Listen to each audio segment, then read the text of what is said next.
Hello everyone, and happy Mother's Day to all my international subscribers. I hope you're all being spoilt really nicely and that you're having a wonderful time, albeit away from your loved ones. It's a difficult time, but hopefully you've made the most of it.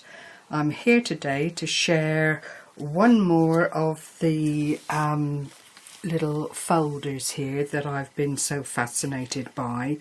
I kept on saying throughout the other videos that I've made around these how versatile they are and how they can be used in lots of different ways, and I thought, well, that's all well and good to say it, but sometimes it's easier when you've actually seen it and you have that image in your mind. So this is the last one that I shared, and following that, and I promise I won't bring back any more, well, at least for a little while. I'll try and be fair about it. I know it can all get a little bit too much and all a little bit too tedious, but this one is very different on the inside. I know it looks the same on the outside. If I put the two together, you know, they're cut from the same cloth, which of course they would be. It's the same style. But I decided this time that whilst the closure and everything would be identical, I've gone for a different paper pad that's a little bit on the I don't know what you'd call it, rustic, whatever you want to apply to it, but it works very nicely together.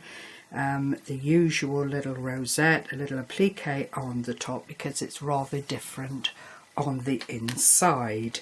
So you open it up like this, and the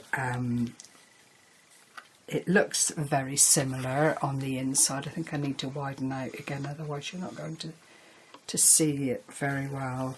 But instead of making faux pockets this time, I've just used the folds within the little flip book to make their own little statement.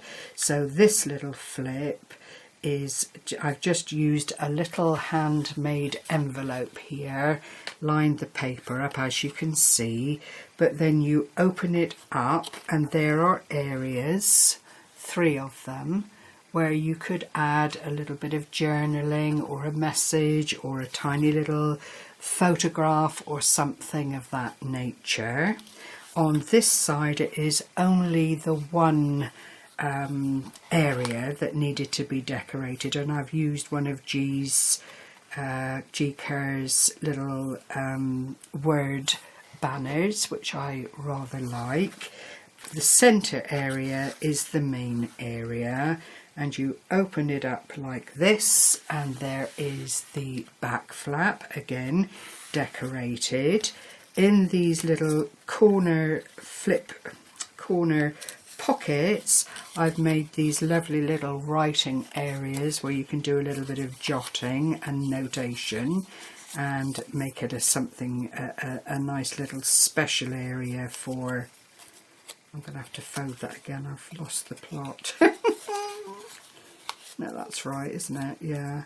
It's like the little things we used to make when we were children, the little egg cup affairs. And then you put your fingers in it and sort of move the things around. That's how it works. Anyway, I made 2 of those.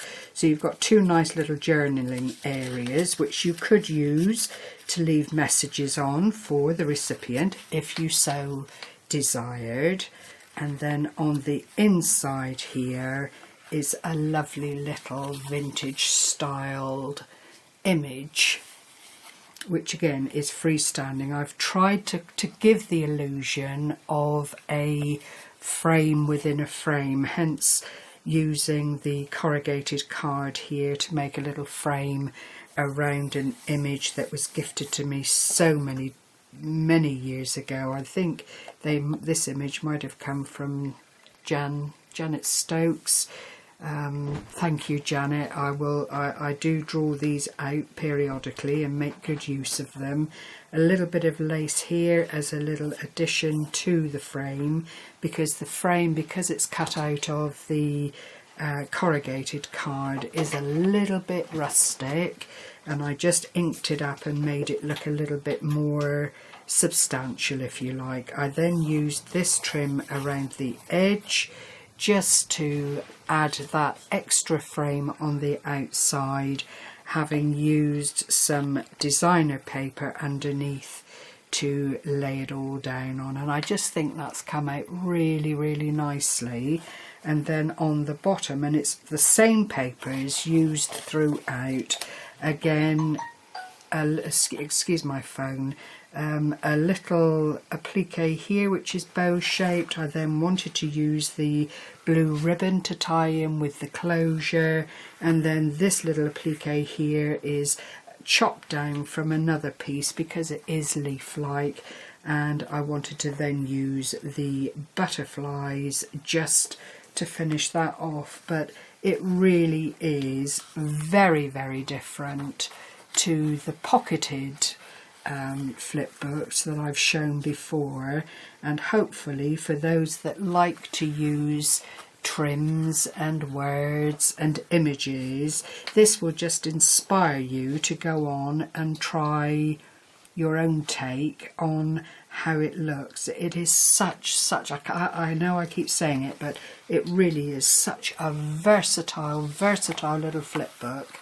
and really is worth its weight in gold if you apply yourself and just put your own stamp on how it goes. So then that folds in as with the others. This folds up first, that then folds down, the bottom one folds up, and there is a very tiny little pocket here. It wouldn't hold very much, but it will hold a little something. That then flips over from the side, and I've kept this clear because I did want a smooth area to anchor it all down in. And then if you just line it up, because clearly you can't make it too bulky, you then wrap your ribbon around, bring it up through there to anchor, and just let it do what it wants to do. So I hope that's intrigued you and given you another look at these lovely, lovely flip books. And the other thing I've been working on is a little bit of batch cooking, and what I've made are faux envelopes, file folders, little small file folders, and I've used the Artymaze inspirationals that she's got in her shop, although I've not used the whole one. Looks like this. This is just one of them. It's 2 pages of inspirational phrases, sayings, that kind of thing. You'd recognise them if you saw them, but I just took out bits that I liked because I wanted to be able to fit them into my little faux manila folders. So this is how they are. I've made them before, decorated up the back, used a little bit of pearlised gold just to give them that. They seem to be a little bit flat. I needed something just to lift them up a little bit. A tiny bit of this trim just to decorate. This is the second one. Not all storms come to disturb your life, and there is a second part to that saying. But I did just want to use what inspired me, if that makes sense. And again, it's just a whole load of collage with lots of different bits and pieces. I do apologise for my phone. It's my granddaughter. She's decided she's going to go into business. She's 12, so, you know, entrepreneurial. We'll just bear with it for now. So that is another of them with a little bit of collaging on the backs, the same gold paint, the same ribbon. This is slightly different insofar as I've gone for blues and the gold and some black distress ink around it, but it's very much using up the scraps that I've got on my desk and then utilising the phrase from the Artymaze digital, which I will link. Well, I'll link Artymaze below, and then it's down to you to go and find her shop on Etsy but I think they're really, really nice and they work so well. And if you do have a lot of scraps and leftover bits from pads that you've worked, paper stacks that you've worked with, paper pads, then you know you've got enough floating around to do this kind of thing with, and use up all those bits that otherwise would have probably ended up in the bin. And this is the final one. A flower does not think of competing with the flower next to it, it just blooms. And it's, you know, sayings like that, I think they're cliched, but they are invaluable. And, you know, you wouldn't want to lose that kind of thing in the run of the years passing by. So that is my makes. I hope, as always, that I have given you food for thought, cast a little inspiration out there so that, you know, you can just keep going and keep working.